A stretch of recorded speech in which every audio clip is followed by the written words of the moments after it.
Hola mi gente, welcome or welcome back to Cat and Too Many Books. I'm Kat. Feliz Año Nuevo, Happy New Year. I am here trying to finish up my little Bookmas thing that I've been doing. So today is day 6, I feel, is that right? Or day 7, I think it's 7. Whatever I say that it is in the title, that's the day that it is. And I am going to be talking about what I'm going to be possibly reading in January.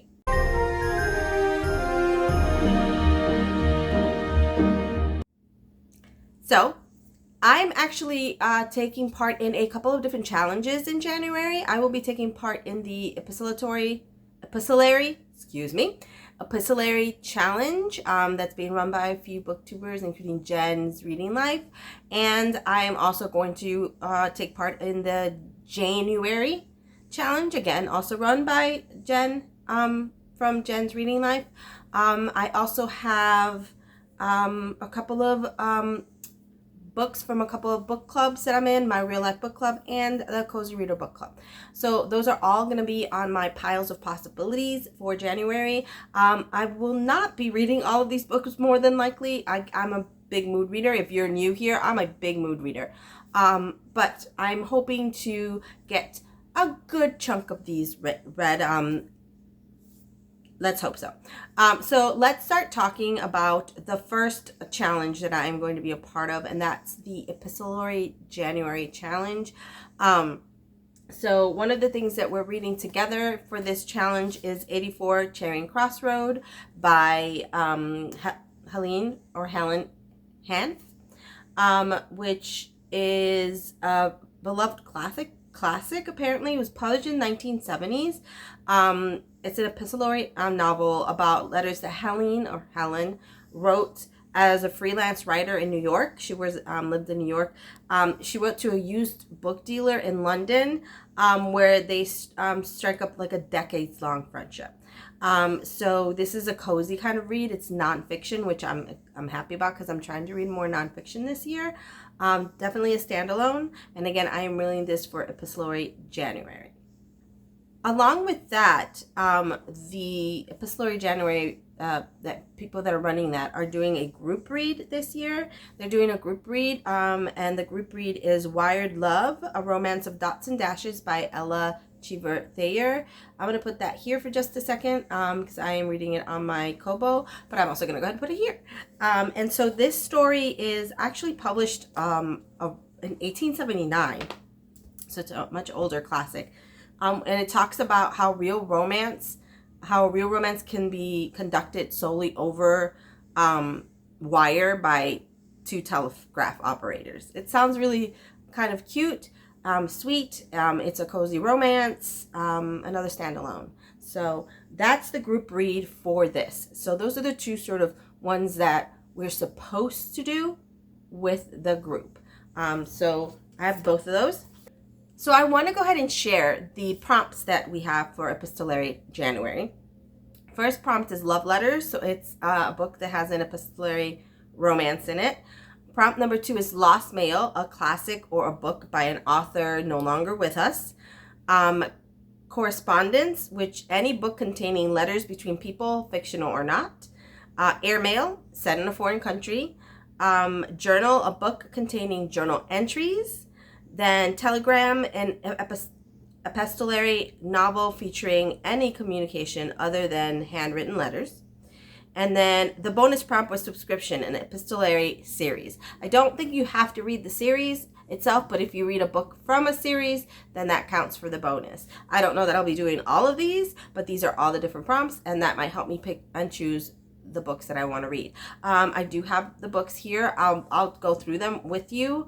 But if you want to join this, all of this information is on Jen's channel, Jen's Reading Life. I'll link it all in the I'll link it up in the box below, as well as the link for this these graphics in case you want to join and do the graphics. There's this graphic that tells you what they are, and then this cute graphic to help you maybe like fill it in. I'm going to use it to fill it in as I'm reading whatever I read and whatever gets there. So let me go ahead and go through now that I've talked a little about the challenge. Let me go ahead and go through the books that I sort of have in case books that I have that can fit the epistolary challenges and that I might want to read if I am in the mood to read them. So let's start with one of my favorite books ever. This is actually one of my most favorite books ever. I've read this before, so it's a reread, but I am also picking it up because for my real life book club that I do monthly, we didn't meet for December because December's so busy, but we decided for January that we could do a reread because these holidays are always so hard. So, or like a book that was easy to read, and so they picked This Is How You Lose the Time War by Amal A. Mohtar and Max Gladstone. They just came out with this version of this last month, I think. This is one of my favorite books of all time. I love this book so much. So if you don't know what it's about, it's a love story that begins with an unlikely correspondence between two rival agents trying to win the war for their factions. And then as they're doing that, they sort of fall in love through these bits of correspondence that they're having. And it's basically the idea of what will they do for love, right? It's a sapphic romance. It's all epistolary. It is all written in letters. There are like points where you see sort of the viewpoint of whichever character, whether it's red or blue, that you're that's getting the letter. So you get like a really quick snippet of what's going on, but most of it is all letters between the two of them. It's such a beautiful book. I loved it so much. I read it about 5 years ago, so this is my first reread of it. I'm so excited to reread it. So I'm glad that my book club, my real life book club picked it, and that it can fit into the epistolary January. Next, I'm going to read the second in a series. So I'm hoping to pick up, if I'm in the mood, again, we'll see, Ruthless Vows by Rebecca Ross.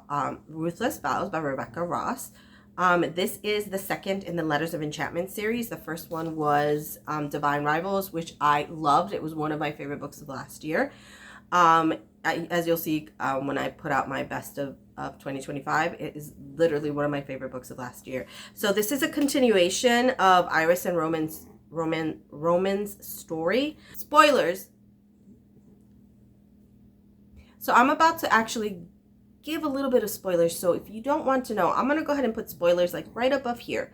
If you want to skip until you don't see it anymore, or mute it until you don't see it anymore, that way you don't know anything. I'm giving just a bit of spoilers just in case you haven't read Divine Rivals. So give you a moment to mute. Okay, so this is a continuation of Iris and Roman's story. You know, they fell in love and they were fighting the war, and then they have now been torn apart in battle with no at the end of the last book, they were torn apart in battle, and now with no memory of Iris, Roman is actually working for the enemy without knowing that he's working for the enemy. He begins to write letters for them until he begins to receive letters through his wardrobe from someone that seems familiar. So I'm going to assume it's Iris trying to get to him, and, you know, whatever. Okay, so what I know about this is the gods are much more prevalent in this one than in the first book. The gods were mentioned in the first book, but I think they're actually characters like that we see in this one. Iris and Roman are, of course, as wonderful and divine as ever. I've heard really good things about this. It's obviously a romantasy, and I am again doing it for epistolary January. Next one that I have is another reread for me. I've got a lot of rereads this month, but that's okay. Again, I love epistolary novels, so I read a lot of them, and I'm rereading some for the challenges and just for this month. But actually, I love rereading this book almost every year. I don't think I read it last year, like reread it last year, but I normally reread this book almost every year because I love it so much. It is Daddy Longlegs by Jean Webster. So this was written actually in 1912. Jean Webster wrote this and Dear Enemy, which was kind of like the sequel to this. I've not read Dear Enemy. I'm kind of afraid to read it because I love Daddy Longlegs so much. I think I read this, the first time I read this, I was like 11 or something. I really truly love this book. So it is a classic lit, obviously, and it is a young kind of, I would say this is a young adult. So this is about Judy. So Judy is an orphan girl who is about to reach the age of of 18, where she can no longer go to public school, right? She should be done with what would be like secondary school. And she's given an opportunity by one of the trustees of the orphanage that she lives in and was going to be working at. She's given an opportunity to go to college because she does well in school. And so all that they ask from her is that she write to them to let them know how she's doing. And this begins a lovely relationship between herself and the trustee, who she names Daddy Longlegs because he won't give his name to her. He wants to be anonymous. It's such a great book. It's written as journal entries. So no, it's written as letters. And she's got little drawings and stuff. Judy's spitfire. I love Judy. I love her so much. I think she's a fantastic character. And there's a lot of stuff in here that I really like. A lot of things, sort of socially conscious things that Gene Webster was talking about back in 1912 that are very interesting to read about. So yeah, this is one of my favorites. It is a standalone. I definitely think I'll pick this up because it's such a quick read. It's so fast. I will definitely read this. I'm excited to do so. Love this one so much. Next, I have one that I have never read, but I'd heard about before, and I'm really excited to pick it up. And that is LMNOP, A Novel in Letters by Mark Dunn. So this is actually about Ella, who's a girl living in a fictional island off of South Carolina. And that island's name is Nollop. Now, the island is named after Nevin Nollop, who's a man author who he penned like a pangram, which is the quick brown fox jumps over the lazy dog. And the thing about that sentence is that sentence uses every letter in the alphabet, which is amazing. Every single letter. So the island, of course, he's like a hero, and they have a statue of him on the island. And then all of a sudden the letters on the statue start sort of falling off. I think the letters are like the pangram, but the letters start kind of falling off. And so when the letters start falling off for whatever reason, the town council decides that if the letters fall off, they ban them. You can no longer use that letter.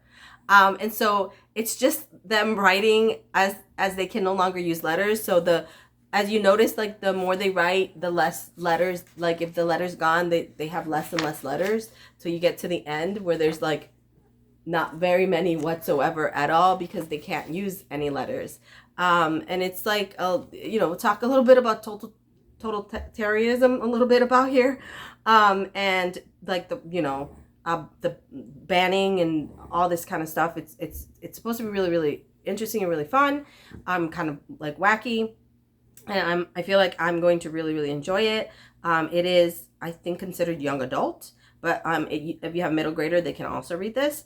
It is a standalone though, so which I'm glad. I have a lot of standalones, so I'm glad about that. I'm trying to cut down on series. So yeah, I'm definitely going to go ahead and try to get to LMNOP. The next one I have is actually from one of my favorite Latino authors.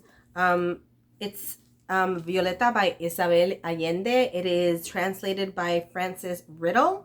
And so this is about Violeta del Valle. She was a woman who's lived 100 years and has been witness to the greatest upheavals in the 20th century. And she is writing a letter to her nephew telling him about all the things that she's gone through in her life. And it sounds great. I love Isabel Allende's writing. Both her nonfiction writing and her fiction writing are wonderfully engaging and it really pulls you in. And she uses magical realism a lot, which I enjoy a lot of. I've noticed that a lot of Latinx authors, especially Latinx authors from older Latinx authors, use a lot of magical realism. So yeah, it's historical fiction. Again, another standalone for my challenge. And yeah, I'm kind of looking forward to seeing this one. It's a bit of a bigger one, but that's okay. I have the whole month, so let's hope so. Next, I have a book that I have had on my TBR for ages, and I've been so wanting to read, but I never got around to it.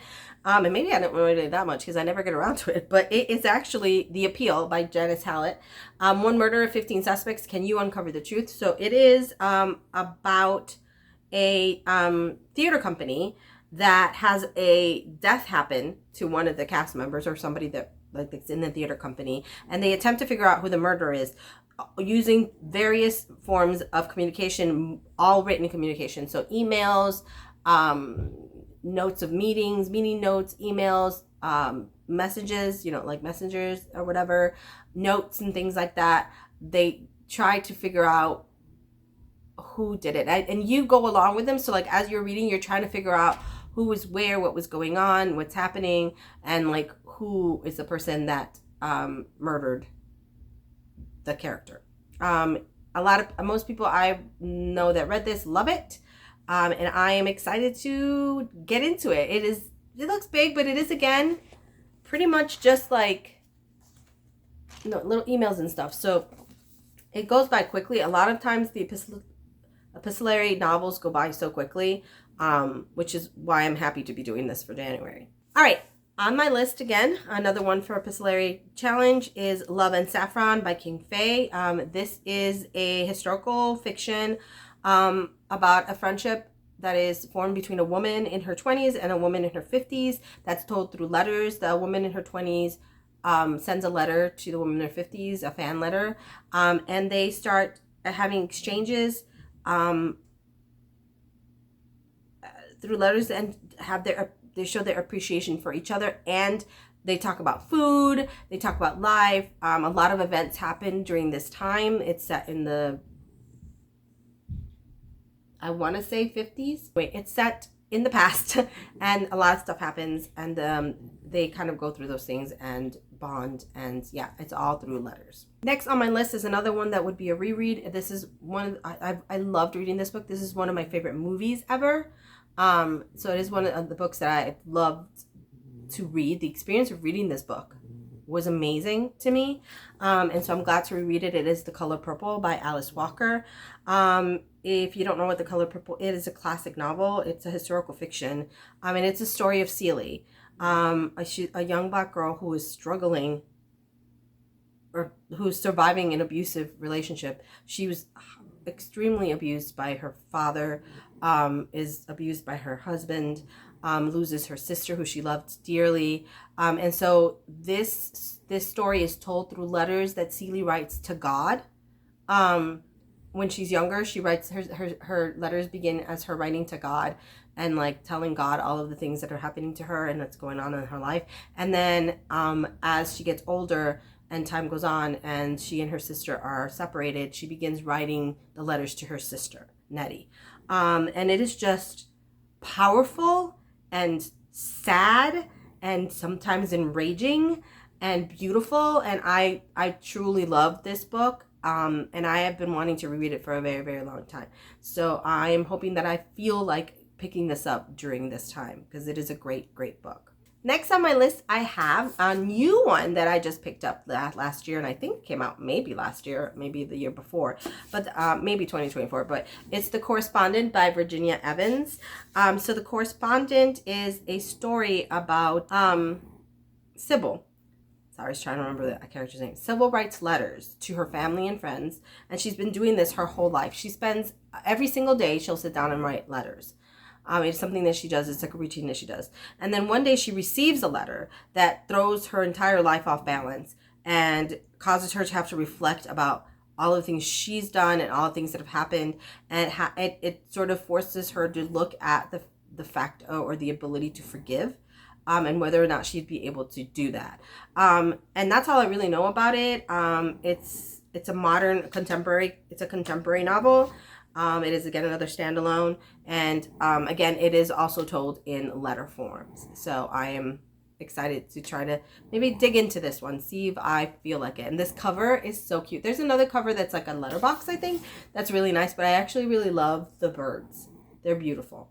So I'm very excited to actually get into this one and read it. So that was the last book that I have on my piles of possibility for the epistolary challenge. I'm now gonna come into the ones that I have for my Jane Austen. So it's January. Excuse me.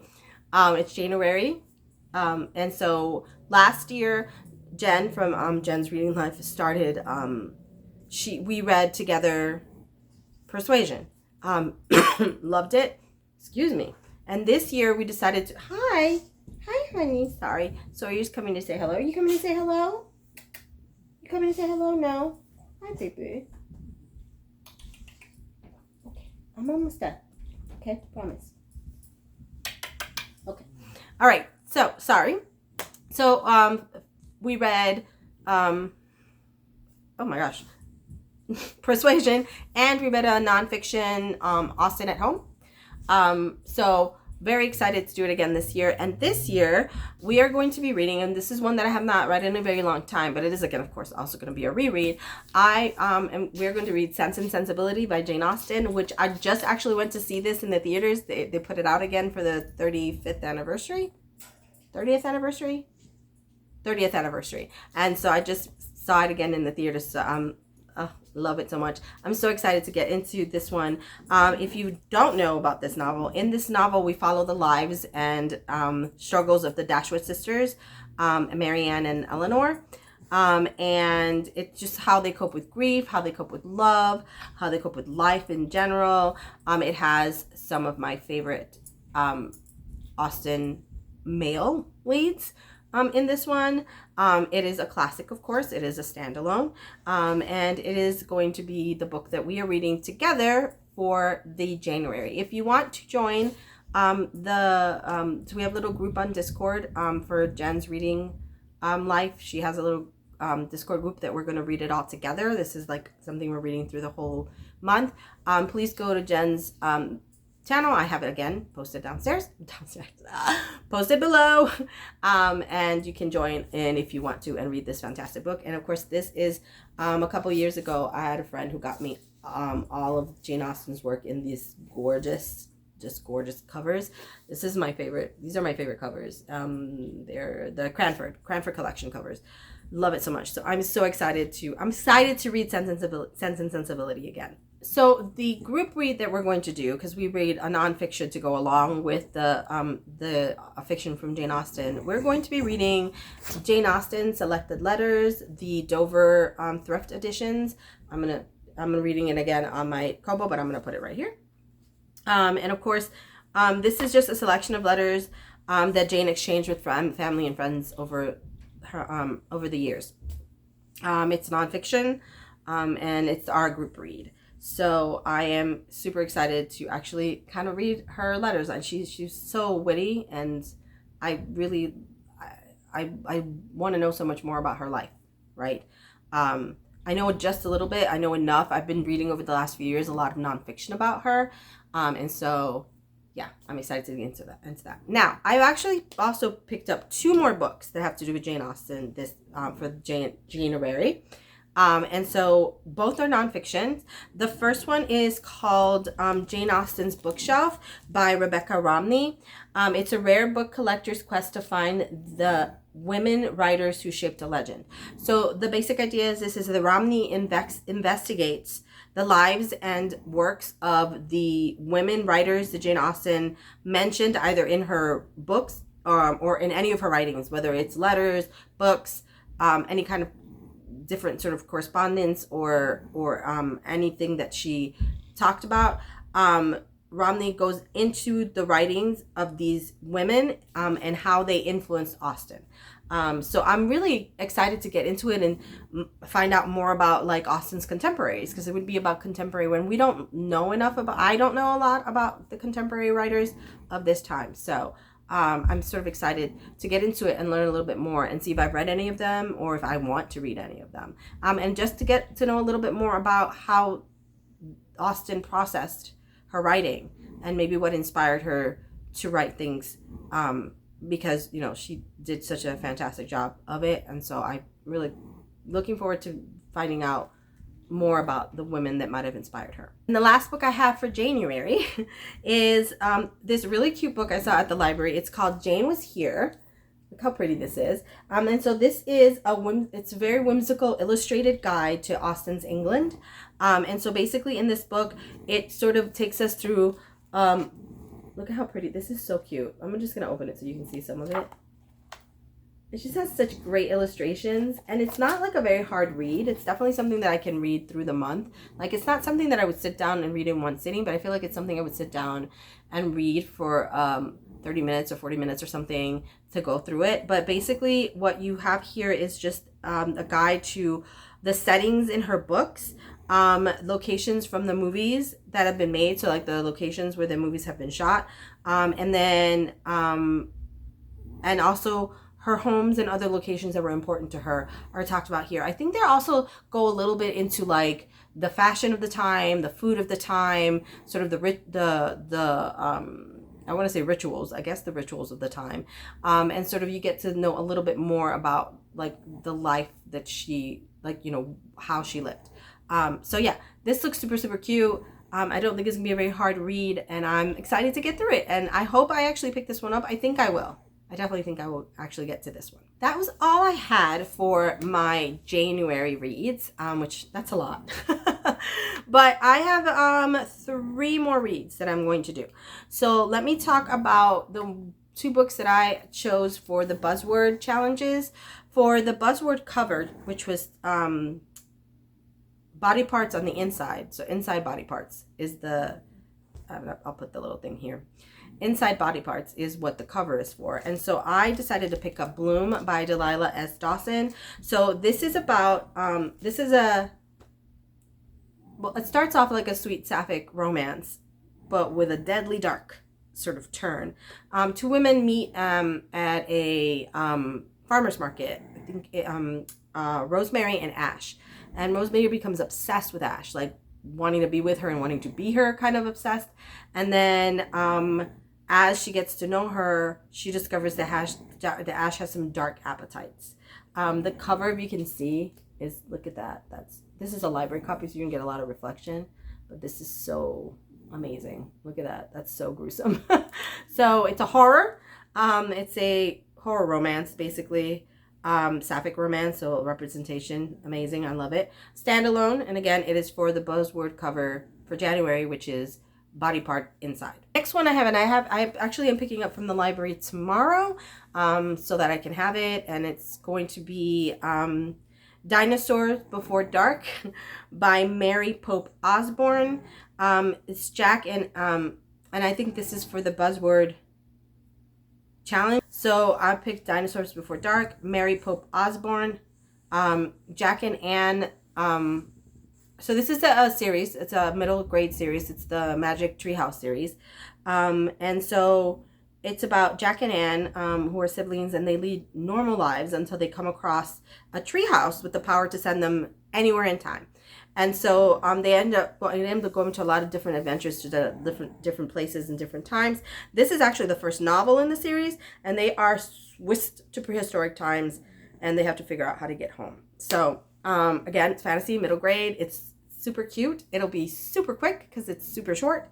And yeah, I love it. It is a series. Now, I will not be reading this series. I'm not going to be starting this series. I'm just going to pick up this one book, I think. But it is a cute series, and I do highly recommend it for middle graders. If you have a middle grader who you want to like get into like reading, this is a great book to get kids into reading. I really, really highly recommend them. And so that's my one for the buzzword word challenge. And lastly, but not least, I will be reading this for the Cozy Readers Book Club, which this is the pick from the book club for this month. And I will be reading Penny Plain by O. Douglas. You can't really see it here. I will put the cover right there. Again, reading in my Kobo. And this is the story about Jean. Is it Jean? Yeah, Jean Jardine, who's a Scottish young woman raising her younger brothers by herself. And her in her little Scottish island town. until a mysterious stranger shows up asking for hospitality. It's romance. It's romance. It's family story. So it's like a family story. It's a cozy read, small town vibes. Written in 1920. So it is another one that's like a classic novel. And yes, it is a series. It's the first book in the Priorsford trilogy. So I feel like if I really like it, I will look to go ahead and pick up the other two books. I don't think it's a very long read. It seems like it's fairly short. So yeah, I will be hopefully picking this up for the book club. Now I am trying to read my book club books. So if anything's a book club book, we're definitely going to read it. So I will be reading the Jane Austen that I have to read along with the group read that I have to do. I will be reading the 84 Charing Crossroad along with that group read that we're doing for that one. And I will be reading my real life book club, and I'll be reading this the Penny Plain because they are all book clubs, and so we're meeting for them and talking about them. So those are the ones that I prioritize because I want to make sure I read them. But after that, whenever I'm done with those or along with them, I will be picking up some of the other books I talked about. So yeah, that's it for now. That's a really long one. But that's my piles of possibility. There's about 19 books on there. I will not be reading 19 books in January. I never read more than a few books. I am trying... as you will see in an upcoming video, I have a couple of new goals for the year, and hopefully one of my goals will help me read a few more books than I normally do. So that's it for now, guys. I'm so glad that we're in 2026. I hope you had a wonderful New Year's Eve. I hope your 2026 is going to be glorious. I have definitely had this end of the year. I found Heated Rivalry, which I'd read the books a long time ago, and I saw the series, and it's literally one of the most joyful pieces of television I've ever seen in my life, and I love it so much, and it has made me very, very happy to go into 2026. So I want to enter 2026 with the joy I got from that, and hopefully you guys have found something that brings you joy and gives you joy in 2026. And then I will see you very soon for my next video, which hopefully I will have out tomorrow. It's a short, and I hope you guys have a wonderful rest of this week and going into 2026. I hope we get to see each other a little bit more. All right, guys, please make sure to like, subscribe, comment. It really helps my channel. And I really would love to interact with more people. Just let me know what you're thinking, what you're reading. Please link me any of your videos. I always love seeing people's videos and learning what everybody's reading. So hopefully you can do that. If not, if you want to just leave a little snowflake for the beginning of January to just let me know you were here, that would be great. And I will see you in the next one. Bye.